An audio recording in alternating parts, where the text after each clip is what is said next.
আমার সাথে আপনার ডিভোর্স হয়ে গেলে আপনি কষ্ট পাবেন না? রূপমিতা তার স্বামী আরাবের উদ্দেশ্যে শান্ত সুরে প্রশ্নটি ছুড়ে। তোমাকে আমি বিয়ে করলে তো কষ্ট পাবো। তোমাকে কি আমি নিজ ইচ্ছাতে বিয়ে করেছি? আমার আব্বাজান চেয়েছিল বলে আমি তোমাকে নিজের স্ত্রী করেছিলাম, আর এখন তিনি চাইছেন বলেই তোমাকে ডিভোর্স দেব, নিজ ইচ্ছাতে না। সুতরাং এখানে আমার কষ্ট পাওয়া না পাওয়া নিয়ে প্রশ্ন আসে কেন? আরাবের কণ্ঠ খুব শীতল। আমাকে ডিভোর্স দিলে কষ্ট হবে আপনার, কাঁদবেন আপনি। ভুল ধারণা তোমার। ভুল নয়, সত্যি সত্যি কষ্ট হবে আপনার। আপনি আমাকে খুব বেশি ভালোবাসেন।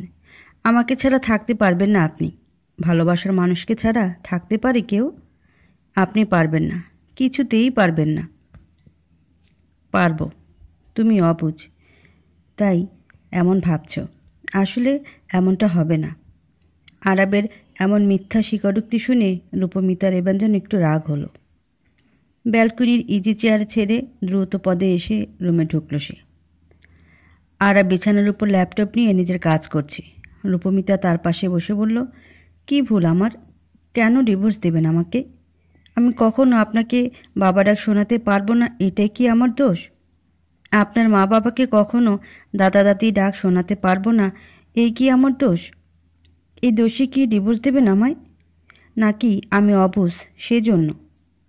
একটা অবুঝ মেয়ের সাথে সংসার করতে পারবেন না আপনি? রূপমিতার শেষ প্রশ্ন হলে আরাব এক হাত ধরে টেনে রূপমিতাকে বুকে এনে ফেলল। বুকে জড়িয়ে রেখে বলল, তুমি খুব অবুঝ রূপমিতা। অবুঝ মনে এতটা ভালোবেসো না আমায়।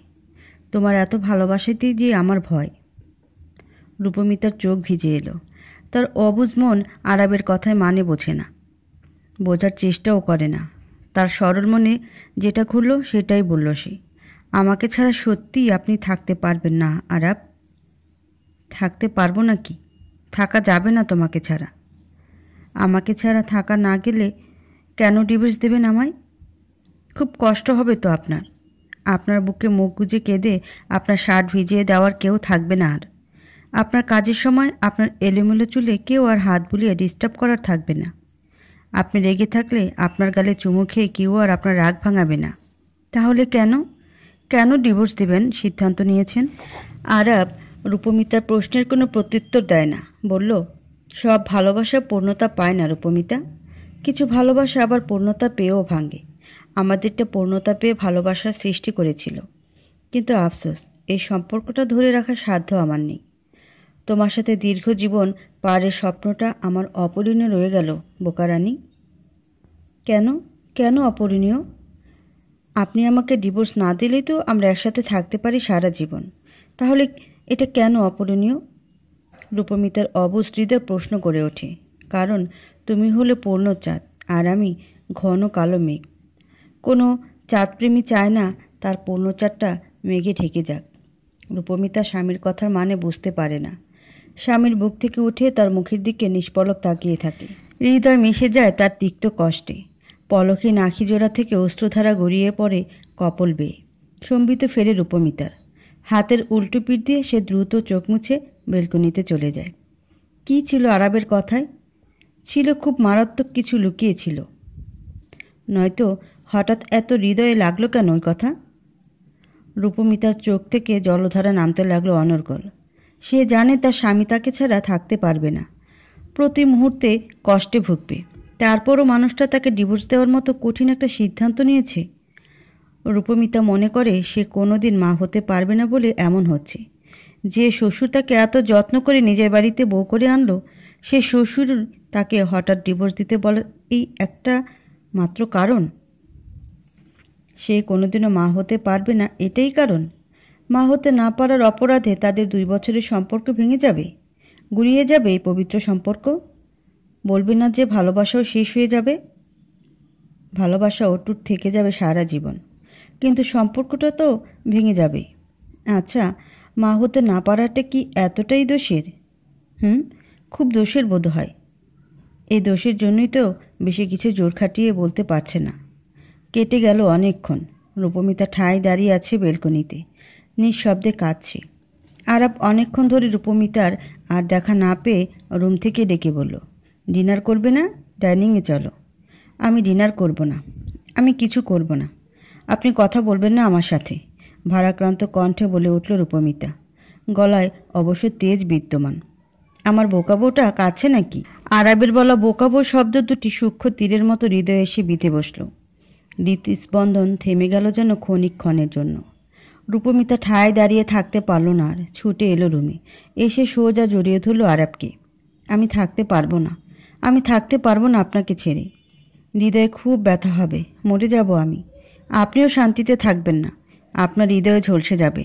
দগ্ধ হৃদয় আর কখনো সুস্থ হবে না আপনার। আমি মা হতে না পারলে কি খুব সমস্যা? থাকতে পারবেন না আপনি আমাকে নিয়ে?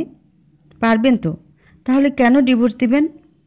রূপমিতার কান্নাপূর্ণ কণ্ঠের জবাবে আরাব বলল, ওই যে বললাম, তুমি পূর্ণ চাঁদ আর আমি কালো মেঘ। রূপমিতার কান্না বেড়ে গেল। আরাবের বুকে গুজে রাখা মুখটি থেকে একটি ক্রন্দন শব্দ ছড়িয়ে পড়ল সর্বত্র। আরাব রূপমিতাকে আগলে রাখল বুকে। তার চোখেও জল চিকচিক করে উঠল ক্ষণিকের ভেতর, যে জল সে লুকায়িত রাখতে চায় রূপমিতার কাছ থেকে। চোখের জল চোখেতেই রয়ে গেল, আর হৃদয়ের কথা হৃদয়ে। হৃদয় শুধু এই মুহূর্তে একটা কথাই জানান দিল নিঃশব্দে, তোমার এই বুকে মুখ গুজে কাদার ব্যাপারটি আমি খুব মিস করব রূপমিতা। সকালের আলো ফুটল ভীষণ তিক্ততা নিয়ে। এমন তিক্ত প্রভাত জীবনে দ্বিতীয়টি আসেনি রূপমিতার। একটু পরই আরাব তাকে তার বাবার বাড়ি দিয়ে আসবে। রূপমিতা বাবার বাড়ি যাওয়ার জন্য তৈরি হচ্ছে। ড্রেসিং টুলে বসে চুল আঁচড়ে নিচ্ছে সে। তার পরনে সোনালি পাড়ের লাল রঙের একটি শাড়ি। এই শাড়িটাই একদিন রূপমিতার হাতে তুলে দিয়ে আরাব বলেছিল, তুমি সব সময় শাড়ি পরবে রূপমিতা, শাড়িতে তোমাকে বউ বউ লাগে। তোমাকে দেখলেই যেন আমার মন বলে ওঠে, আরে এই তো আমার বোকা বউ, আমার বোকা রানীটা। আমি রাজ্যহীন রাজা, আর সে আমার শাড়িতে রাঙ্গা টুকটুকে বোকা রানী। সেই থেকে রূপমিতা শাড়িই পরেছে বেশি। অন্য যাবতীয় পোশাক আশাক সে খুব একটা পরিধান করেনি। শাড়ি পরা অবশ্য সহজ কোনো কাজ ছিল না। ভিডিও দেখে এবং শাশুড়ির সাহায্য নিয়ে খুব সুন্দর করে শাড়ি পরিধানে দক্ষ হয়েছে সে। রূপমিতা চুল বেনি করে নিচ্ছে। আরাব এতক্ষণ রুমের বাইরে ছিল। রুমে এসে উপস্থিত হলো সে। রূপমিতার পেছনে দাঁড়ালে আয়না তার প্রতিচ্ছবি ফুটে উঠল। আয়নাতে স্বামীর প্রতিচ্ছবির উপর চোখ গেল রূপমিতার। রূপমিতা আয়নাতে আরবের প্রতিচ্ছবির উপর তাকাতেই স্মিত হাসল আরাব। রূপমিতা এমনিই রাগ, আরবের হাসি তার রাগকে আরও বাড়িয়ে দিল। কাঠিন্য জড়িত দৃষ্টি সরিয়ে নিল সে আরবের থেকে। গাড়ি এগিয়ে যাচ্ছে গাজীপুরের দিকে। রূপমিতার বাবার বাড়ি গাজীপুর। রূপমিতা সকাল থেকে একটা কথাও বলেনি আরবের সাথে। প্রথম কথা বলল গন্তব্যে পৌঁছে গিয়ে। আরব যখন গাড়ি থামিয়ে বলল, নামো, রূপমিতা অভিমানিনী নেতৃত্বে তাকালো। কিয়ৎক্ষণ নীরব চেয়ে থেকে বলল, সত্যি ডিভোর্স দেবেন আমায়? হ্যাঁ, কয়েকদিনের মধ্যেই ডিভোর্স লেটার পৌঁছে যাবে তোমার বাড়ি। আপনি খুব খারাপ। কষ্ট ভালোবাসা একাকার হয়ে কথাটা হৃদয় নিংড়ে বেরিয়ে এলো। এই খারাপ লোকটিকে কম ভালোবাসতে চেষ্টা করো। নিজের অবুঝ মনের সবটা উজাড় করে ভালোবেসো না। আরাব নেমে গেল গাড়ি থেকে। রূপমিতাও নামলো। আরাব গাড়ি থেকে লাগেজ বের করে এগিয়ে এলো রূপমিতার দিকে। ভেতরে যাবেন না? না। বাড়ি পর্যন্ত এসে গেটের কাছ থেকেই বিদায় নেবেন কেন? ভেতরে চলুন। হুম, তুমি যাও। রূপমিতা গেল না। বুকে চাপা কষ্ট ধরে তাকিয়ে রইল। চোখ ভরে এলো জলে। মা হতে না পারাটা কি এতটাই দোষের? হ্যাঁ, দোষের। তবে তার থেকেও বড় দোষ তুমি আমাকে তোমার হৃদয় সবটা উজাড় করে ভালোবাসো। বুঝতে পারলাম না আপনার কথা। আমি হঠাৎ গোটা আপনাকেই বুঝতে পারছি না। এত কঠিন করে বলবেন না আমার সাথে। আমার বুঝতে কষ্ট হয়, বুকে ব্যথা হয়। কিছু করার নেই আমার। আপনি ভালোবাসেন না আমায়? একটুও ভালোবাসেন না? বাসি। রূপমিতা তীব্র অভিমান নিয়ে বলল, না, বাসেন না। ভালোবাসলে ডিভোর্স দিতে পারতেন না আমাকে। যারা প্রকৃত অর্থে ভালোবাসে তারা কিছুতেই এই কারণে ডিভোর্স দিতে পারে না নিজের স্ত্রীকে। আপনি মন থেকে কখনো ভালোবাসেননি আমাকে। মন খুলে কি তুমি কখনো দেখেছিলে? আরবের প্রশ্নে নীরব হয়ে গেল রূপমিতা। কিছু সময় চুপ থেকে তাকিয়ে থেকে বলল, এটা কেন করছেন আপনি?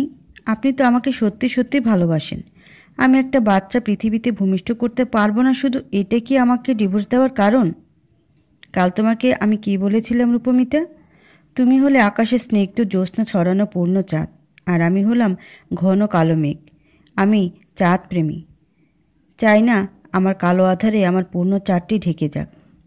উল্টো করে বলছেন কেন? আমি কি করে পূর্ণ চাঁদ হই? আমি তো কখনো বাচ্চা জন্ম দিতে পারবো না। কালো মেঘ তো আমি, আপনি হলেন পূর্ণ চাঁদ। আমার আধারে আপনি পূর্ণ চাঁদ ঢেকে যাবেন বলেই তো আমাকে ডিভোর্স দিচ্ছেন। আরাপ স্মিথ হাস্য মুখে বলল, কখনো পাল্টে যেও না বোকা রানী, এমনই থেকো। 1 মাস 1 বছর তোমার জীবনের প্রতিটি ক্ষণে তুমি এমন থেকো। অবুঝি তুমি বেশি সুন্দর। শুধু আমার আর কখনো তোমাকে বোকা রানী বলে ডাকা হবে না। এই যা আফসোস। তাহলে আমাদের ডিভোর্সটা সত্যি হয়ে যাচ্ছে? হওয়াটা জরুরি।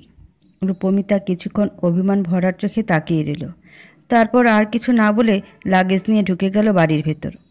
আরাব হাসল, আলতো করে কষ্টের আঁচড় টানা হাসি। কয়েকটা দিন কেটে গেল। রূপমিতা আর আরাবের কোনো যোগাযোগ হলো না। রূপমিতা একদিন অবশ্য মেসেজ পাঠিয়েছিল আরাবকে, সত্যি আমি মরে যাব। কিন্তু আরাবের থেকে সে মেসেজের কোন রিপ্লাই আসেনি। রূপমিতার অভিমান আর ভাঙে না। আরাব এমন করে তাকে ছাড়া থাকতে পারে এ তার ভাবনায় ছিল না। সে প্রতি মুহূর্তে অপেক্ষায় থাকত, এই বুঝি আরাব এসেছে তাকে নিয়ে যেতে। কিন্তু আরাব এলো না, বরঞ্চ তার ভাবনাকে আরও ঘন অবিশ্বাসের বিনিশুতে পেঁচিয়ে দিল আরাব। তার পৃথিবী ভেঙে গুড়িয়ে দিল। আরাবের পাঠানো ডিভোর্স লেটার এসে পৌঁছল রূপমিতার বাড়িতে। ডিভোর্স লেটারটা স্পর্শ করার সাথে সাথে যেন বাজ খেল রূপমিতার মাথা। পা টলে উঠে জায়গাতেই বসে পড়ে সে। আরাব সত্যি সত্যি তার কাছে ডিভোর্স লেটার পাঠালো? কি করে সম্ভব? সে রাত কাঁদতে কাঁদতেই পার হয়ে গেল রূপমিতার। তবে ডিভোর্স লেটারে সে ঠিকই সিগনেচার দিয়েছে। রাগ, দুঃখ, অভিমান, ঘৃণায় সিগনেচারটা চোখের নিমিষেই দিয়ে দিল সে। ডিভোর্স হয়ে গেল আরাবের সাথে। রূপমিতার রাগ, দুঃখ, অভিমান, ঘৃণা কমছিল না। দিন পার হতে লাগলো এইভাবেই। আরাবের সাথে না কোনো কথা আর না কোনো দেখা সাক্ষাৎ হলো। 7 দিনের মাথায় খবর পেল আরাব তার পুরনো জায়গায় স্পেন ফিরে গিয়েছে। স্পেন থেকে বাংলাদেশ ফিরে সে বাবার পছন্দ মতো বিয়ে করেছিল রূপমিতাকে। আবার 2 বছর পর ডিভোর্স দিয়ে সেই স্পেনেই চলে গেল সে। রূপমিতার রাগ, অভিমান কমে এলো। আরাবের জন্য বুকে সৃষ্টি হলো একরাশ হাহাকার। ডিভোর্স হয়ে গেছে তার আর আরাবের। হলে হোক, ডিভোর্স হলে কি সব শেষ হয়ে যায়? আরাব তো থাকতে পারবে না তাকে ছাড়া। কদিন পরে আরাব স্পেন থেকে ছুটে আসবে বাংলাদেশ, আর সোজা এই তার কাছেই আসবে। এসে বলবে, তোমাকে ছাড়া থাকতে পারলাম না রূপমিতা। তোমাকে ছাড়া কি থাকা সম্ভব? তুমি না থাকলে আমার বুকে মুখ গুজে কেঁদে আমার শার্ট ভিজাবে কে? রেগে থাকলে গালে চুমু খেয়ে আমার রাগ ভাঙাবে কে? তোমাকে ছাড়া চলবে না আমার, একদমই চলবে না। তুমিহীন আমার জীবন দুর্বিষহ। এই দুর্বিষহ জীবনে তুমি তোমার স্নিগ্ধ আলো ছড়িয়ে দাও, জ্যোৎস্নায় ভরিয়ে তোলো। তুমি ছাড়া আমি অসহায়, অপরিপূর্ণ। ফিরে এসো রূপমিতা, আবার ফিরে এসো। বলবে আরাব, অবশ্যই বলবে। এমন ভাবনা নিয়েই থাকলো রূপমিতা। এসব বলেই সে নিজেকে বুঝ দেয়। তবে তার বুঝ আর বাস্তব হয়ে ওঠে না। আরাব ফিরে আসে না তার কাছে, আর না তো একটু যোগাযোগ করে। সে নিজেও কখনো আরাবের খোঁজ নেয়নি, নিজের শ্বশুর শাশুড়ির সাথে দেখা করেনি, ফোন করে কখনো কিছু জানতে চায়নি। ওই যে সে মা হতে পারবে না বলে দোষী। এই দোষের জন্যই কিছু করতে গেলে মন থেকে বাধা আসে। তবে তার মনে আরাব ঠিকই বসবাসরত আছে। প্রতিটা হৃদস্পন্দন তো তাকে ভেবেই হয়। হৃদয়টা প্রতিদিন গুমড়ে গুমড়ে মরে তার জন্য। আরাব কি থাকতে পারবে তাকে ছাড়া? কিছুতেই না। আসবেই আরাব। দেখতে দেখতে সময় কেটে যায়। 1 মাস পর রূপমিতার কাছে একটি ইমেল আসে। ইমেল ওপেন করে রূপমিতা থমকে যায়। ইমেলের শুরুতে থাকা 2টি শব্দ থামিয়ে দেয় তার হৃদস্পন্দন। বোকা রানী। মুহূর্তে রূপমিতার চোখ জলে পরিপূর্ণ হলো। বুকের ভিতর শুরু হলো হাতুড়ি পেটার শব্দ। নিষ্পলক চোখে তাকিয়ে থাকলো মোবাইল স্ক্রিনে। নিষ্পলক জল থলথলে চোখ থেকে অশ্রু গড়িয়ে পড়ে নীরব নিশ্চুপ। রূপমিতা চোখের জল মুছে নিয়ে ভালো করে তাকায়। ইমেলে লেখা, বোকা রানী, অনেক দিন পর আবার তোমার সাথে কথা। কেমন আছো? আশা করি ভালো আছো, যদিও মনে হচ্ছে না ভালো আছো। তোমার ভালো থাকা তো আমিই কেড়ে নিয়েছি। মনে পড়ে আমাকে? প্রতিনিয়তই পড়ে, তাই না? তোমাকে তো বলেছিলাম অবুঝ মন নিয়ে এতটা ভালোবেসো না আমায়। বেশিরভাগ ভালোবাসাই ঠকায়। আমিও ঠকিয়েছি তোমায়। তোমার সাথে আমি আমার দীর্ঘ জীবন পাড়ি দেব বলেছিলাম, পারিনি। 2 বছরেই তোমার কাছ থেকে কেমন পালিয়ে গেলাম দেখলে। এমনটা আসলে হওয়ার কথা ছিল না, কিন্তু হঠাৎ করে স্বপ্ন ভাঙন ধরলে কে কী করতে পারে। তোমার সাথে আমার দীর্ঘ জীবন পাড়ের স্বপ্ন পূরণ হলো না রূপমিতা। তোমাকে ভালোবেসেও আমার মন ভরল না। জীবন এমনিতেই ক্ষুদ্র, এই ক্ষুদ্র জীবনে তোমাকে ভালোবেসে আমার স্বাদ মিটত না। আর এখন যখন এই ক্ষুদ্র জীবনটি আরও অতি ক্ষুদ্র হয়ে এলো, তখন তো এটা স্বাদ মেটার ধারে কাছে দিয়েও গেল না। থাক ওসব কথা। আমার বোকারানির এসব কঠিন কঠিন কথা বুঝে উঠতে সমস্যা হবে, তাকে সহজভাবেই বোঝাই। এই কদিনই তোমার বুকে মুখ গুজে কাঁদার বিষয়টা আমি ভীষণভাবে মিস করেছি। মন চাচ্ছিল এটার জন্য হলেও একবার তোমার কাছে ছুটে আসি, কিন্তু যাকে ছেড়ে চলে গেছি আবার তার কাছে এই ব্যাপারটার জন্য ছুটে আসা খুব খারাপ দেখায় না? দেখায় তো। ছুটে এলে হয়তো আমার বোকারানি আমাকে আঁকড়েও ধরতে পারত, জেদ ধরতো যেন তাকে ছেড়ে না যাই। কিন্তু আমি কি করে বোঝাতাম তাকে আমার যে তার কাছে থাকার আর সাধ্য নেই। আমার মন চাইলেও সমগ্র পৃথিবী চাইবে না এটা। শোনো, আমি ছাড়া অন্য কারো বুকে এমন করে মুখ গুজে কাঁদবে না আর। হিংসায় দগ্ধ হব আমি। এমনিতেই দগ্ধ হৃদয় আমার, আরও দগ্ধ হলে আর কিছুই থাকবে না, নিঃশেষ হয়ে যাব একেবারে। তোমার পাগলামি দুষ্টুমিগুলোও মিস করছি খুব। এগুলো শূন্যতা এখন আর পূরণ হওয়ার মতো নয়। সৃষ্টিকর্তা সবার জন্য সব সুযোগ রাখে না। বোকারানি, কষ্ট হয় তোমার? নিজেকে কি এখনও দোষী ভাবো?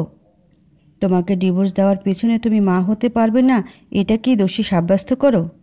করো না নিজেকে দোষী সাব্যস্ত। কোনো দোষ নেই তোমার, তুমি নির্দোষ, তুমি পবিত্র, তুমি শুভ্র, তুমি সুন্দর। তুমি মা হতে পারবে না বলে তোমাকে ডিভোর্স দেনি।